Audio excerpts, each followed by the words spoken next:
Hi, my name is Kazi, and I just made my first documentary series called Different Than You. Different Than You is about African American children and adults who went to a predominantly African American school or Caucasian school, and how did that social environment change your point of view? Here is part one. All right. Hey, Avery. Hello. All right. Thank you for coming on and doing this documentary with me. This is called Different Than You, and we're doing it with Gen Z. So so just for the first question, give us a little background about yourself. My name is Avery. I was born and raised in a city called Johns Creek, Georgia. It's like right next to Atlanta, and I grew up in, born and raised in Johns Creek. It was predominantly like white and Indian area in the South. Didn't go around with a lot of people like me, except for my, small family. All right. All right. And which schools have you attended, growing up, and where were they located? They were all within like a couple mile radius from each other. I went to preschool in a place called Primrose, elementary school in Abbotts Hill, middle school in Taylor Road, and high school in Chattahoochee. And now I'm attending the farthest place I've been now in the city at Savannah College of Art and Design in Atlanta. All right, that's really nice. Okay. So basically, we're just gonna, go on the third question and just following up from, from the last two questions that we've had, and based on our conversation from today. And I'd like to ask you, which school did you find the most difficult to adjust to? Oh gosh, to adjust to probably middle school, just because that's when kids. Is the audio okay? Because I know people are in the back. It's okay, yeah. Okay. So I think the hardest to adjust to was middle school, even though I went to an elementary school that fed into a middle school. That's when kids would get a bit bolder, say things. In a Korean neighborhood, a lot of the Indian and Korean students, they spoke a different language. They had been to different countries, and they had, in my head, it was like they had a place to go where they could not be the outsider. Mm-hmm. Like, and of course, with time and with growth, I've understood like it's not that easy when you're in the States. You're too Korean to be American, but then when you're Korea, they see you as too American to be Korean. So it's not that simple. But yeah, growing up, I was like, dang, I'm different, but I don't speak Korean or Spanish or Hindi. I don't have a place I can go. Mm-hmm. I wouldn't know where to go because of history.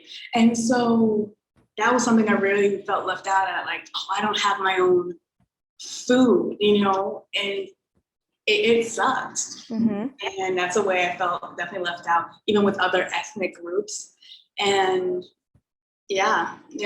And also growing up, it was kind of like, we can do things, but if we do them, like, they're ghetto.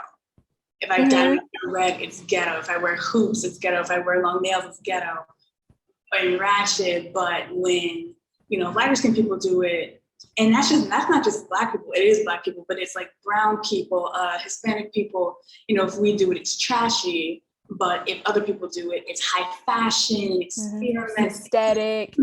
It's the new thing out there. Yes, I understand. I see it a lot on social media nowadays, and I think it's very ridiculous.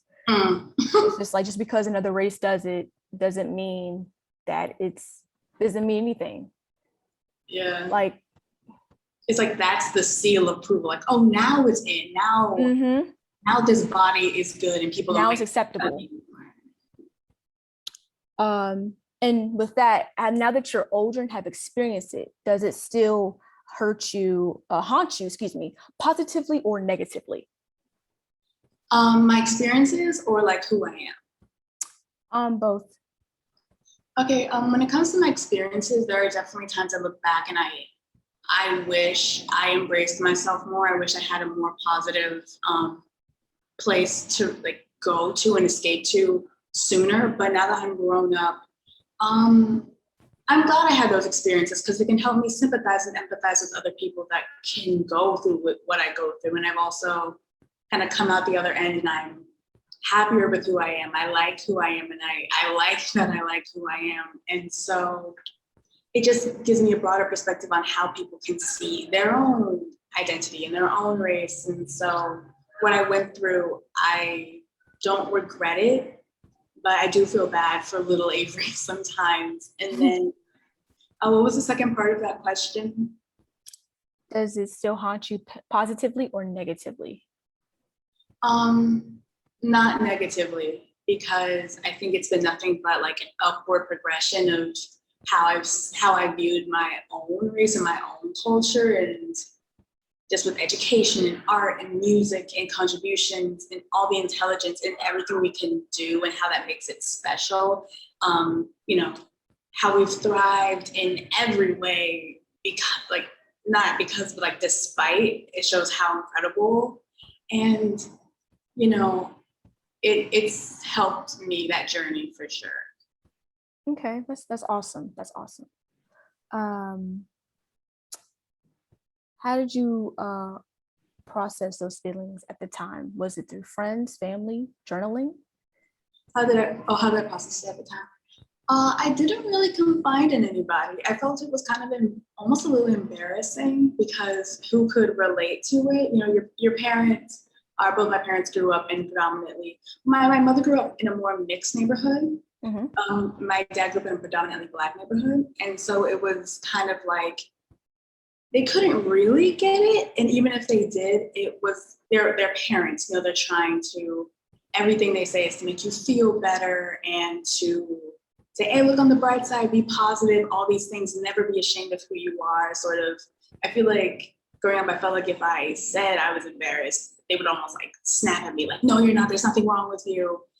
And then also growing up, like, there weren't that many like Black kids around me. There were a few, but I wasn't close to it, that many people. So it was just, you know, I didn't even journal about it because it was just really, it was also something that was very serious, like race issues. Now, when you mature, you can talk about it more candidly. But when you're a kid, it's super taboo. And I remember it would emotionally do something to me. Like I didn't want to think about it. I didn't want to talk about it. And even admitting it was admitting like I didn't belong around people, and it alienated me. All right. What made you want to do this documentary?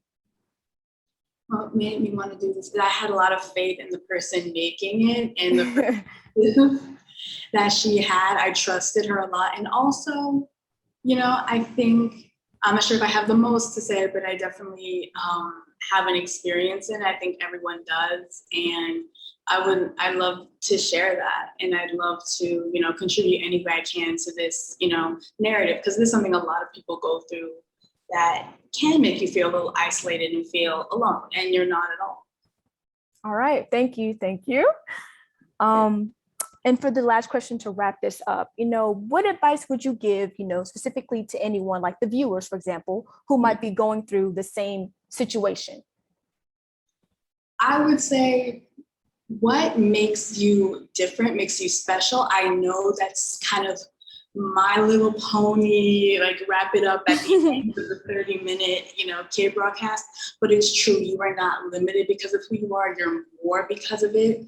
And you learn that through research and through, you know, history and through contributions, and you know, it makes you special. And don't let anyone tell you you're not enough of who you are. Don't let people tell you, and don't put up with, oh, you're not Black because you speak proper, or because you're not ghetto enough, or someone's acting, when someone say, oh, you act Black, when really you're trying to say you act ghetto. Like ghetto comes in every shade, and don't let anyone put you in a box because of who you are. Like, you are infinite possibilities, and don't put up with that, especially at a young age. All right, thank you, Avery, so much for coming on today and doing this documentary. And I'm glad that you were able to share your experience, and to every other, you know, African-American kid or anyone that might be going through the same thing currently, which is what we want, which is our goal, which is what we want to do. And thank you so much. Just thank you. Thank you. Thank you. I'm glad I could help. I'm honored that you thought of me to be here. And yeah, to the kids, don't let that wear on your mental, seriously. But yeah, thank you. You're welcome, Avery. All right, I'll see you later. Bye. Bye.